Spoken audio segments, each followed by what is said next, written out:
Nepal earthquake.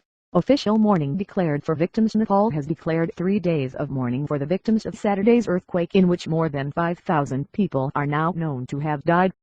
Prime Minister Sushil Koirala says the government is doing all it can but is overwhelmed by the scale of the catastrophe.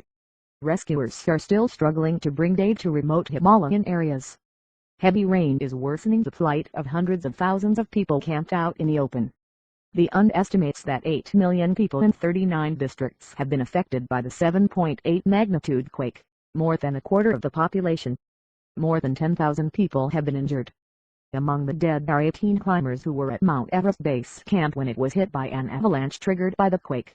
In a televised address, Mr. Koirala said, "In memory of the Nepali and foreign brothers and sisters and elders and children who have lost their lives in this devastating earthquake, we have decided to observe 3 days of national mourning from today."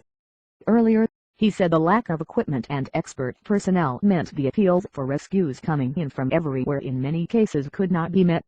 Landslips and aftershocks in remote mountainous areas around the epicenter of the quake are hampering rescue and relief teams.